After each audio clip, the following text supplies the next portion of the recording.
Bonjour les collègues, je vous espère en forme. Alors je vais vous parler dans cette vidéo, je vais vous parler apprenti, apprentissage, maître d'apprentissage dans la fonction publique territoriale. Pourquoi? Bien parce qu'au dernier comité technique, notre administration, le Conseil régional de Bourgogne-Franche-Comté, a présenté un rapport pour valider une proposition d'ouverture de la politique d'apprentissage au Conseil régional, ouverture de la politique d'apprentissage aux apprentis mineurs. Expérimenter le recrutement d'apprentis mineurs au Conseil régional dès la rentrée de septembre 2022 avec des contrats qui commenceraient au 1er juillet 2022. Et pour l'instant, il est question uniquement de postes de cuisiniers au sein des établissements d'enseignement, au sein des lycées. Mais comme c'est une expérimentation, ça a sans doute vocation à s'étendre à d'autres postes après, à l'avenir. Expérimentation de 3 ans pour l'instant sur les postes de cuisiniers, mais possibilité que ça soit étendu à l'avenir. Donc pour nous, c'est plutôt une bonne nouvelle. Nous, à l'UNSA, on a voté pour ce rapport. On était favorable au développement de l'apprentissage au Conseil régional. Je vais vous expliquer après pourquoi. C'est une bonne nouvelle aussi pour les jeunes. Si vous êtes mineur et que vous cherchez un employeur pour faire votre apprentissage en CAP ou en bac cuisine, bien, vous pouvez maintenant appeler le conseil régional. Il y a 129 lycées en Bourgogne-Franche-Comté. Bon, ça va être compliqué de prendre 129 apprentis en cuisine, j'imagine.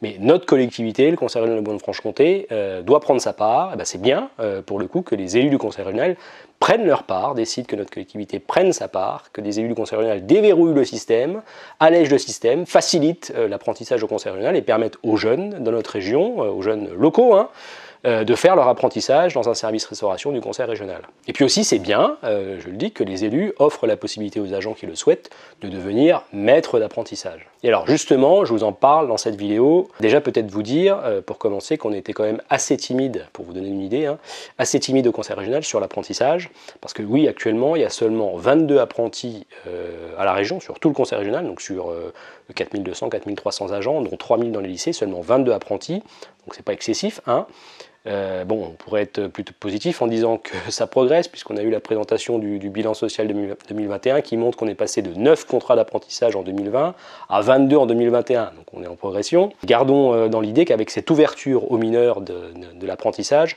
je pense qu'on va amplifier encore le développement de l'apprentissage dans notre collectivité, donc ça va plutôt dans le bon sens. De toute manière, vous avez compris, on avait quand même largement de quoi faire mieux au conseil régional. Bon, je reviens sur après vous avoir donné un petit peu une idée des chiffres, là je reviens sur les questions concrètes que vous posez. Et je vais commencer par celle-là. C'est quoi l'intérêt de devenir maître d'apprentissage au conseil régional? Pourquoi est-ce que vous pourriez être intéressé dans cette aventure, dans cette mission de maître d'apprentissage au conseil régional? Ce que je peux vous dire, c'est le retour des agents ou des collègues qui ont eu un apprenti, qui ont déjà fait le job. Quand on parle avec des collègues qui sont déjà même maîtres d'apprentissage, ça tourne souvent autour des raisons suivantes. Ils prennent un apprenti pour transmettre leurs connaissances, leur savoir-faire, parce qu'il arrive un moment dans sa carrière qu'on se dit que ce serait pas mal que tout ce que j'ai appris, tout ce que je sais faire, je puisse le transmettre à quelqu'un. Donc il y a un déclic qui se fait, il y a un moment où on se dit, tiens, ça serait intéressant de devenir maître d'apprentissage pour transmettre tout ça. Devenir maître d'apprentissage aussi pour partager, en fait, se sentir utile.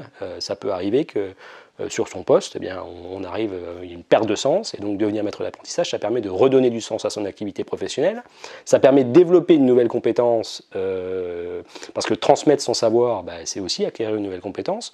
Donc les agents nous expliquent ça, devenir maître d'apprentissage, ça permet de développer des compétences supplémentaires, notamment la compétence transmission.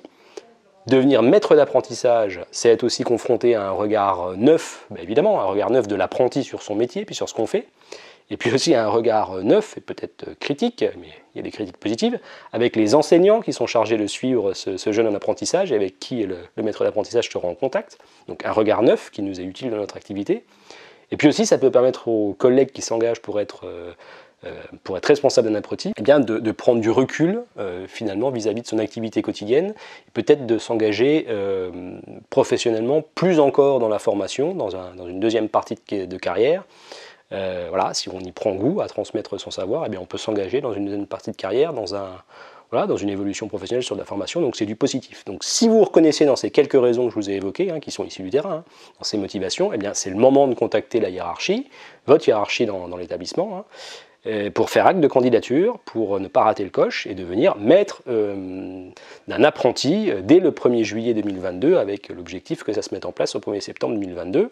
Autre question qu'il faut absolument que j'aborde aussi, est-ce qu'on a une prime quand on est maître d'apprentissage? Je vous en parle de ça. Alors non, il n'y a pas de prime particulière, il n'y a pas de régime indemnitaire de RIFSEP ou de CIA spécifique pour pour quand on a un apprenti, quand on est maître d'apprentissage. On a posé la question au moment de la présentation du rapport, hein, le 10 mai au comité technique. L'administration a évacué cette question. Il n'est pas question du tout, enfin évacué cette demande, il n'est pas question du tout d'offrir une prime supplémentaire aux agents qui seront maîtres d'apprentissage. Dès qu'on leur demande d'ouvrir le portefeuille, l'administration elle se ferme comme une huître. Faut que je fasse des économies. Vous faites déjà des économies? Je peux faire mieux. Mais bon, si on ne peut pas compter sur notre administration pour obtenir une gratification, un petit truc en plus, on peut compter sur la loi, sur la réglementation. Et donc, je voulais vous dire que si vous êtes maître d'apprentissage, vous bénéficiez d'une NBI de 20 points. 20 points de NBI. Alors attention, si vous avez déjà une autre NBI, vous ne pouvez pas cumuler les deux, hein, ça c'est la règle. Vous n'aurez que la NBI la plus élevée. Mais par exemple, si vous êtes seconde cuisine dans un établissement et que vous prenez un apprenti, eh bien vous aurez 20 points de NBI. 20 points de NBI, c'est quoi? C'est 93,72 € en plus par mois. Voilà, je ne vais pas être plus long, vous avez l'essentiel. Le développement de l'apprentissage au conseil régional, il y a quelque chose à faire pour les agents, il y a quelque chose à faire pour devenir maître responsable d'un apprenti. Cette vidéo, c'est autant pour informer les agents que pour donner un coup de pouce à notre collectivité pour trouver des maîtres d'apprentissage. Vous nous connaissez, nous à l'UNSA, quand ça ne va pas, on le dit, et puis on le dit très fort, et puis quand ça va, bien on le dit aussi. Voilà, là, ce développement de l'apprentissage dans les collectivités, c'est plutôt une bonne chose, c'est pour ça qu'on a voté pour au comité technique.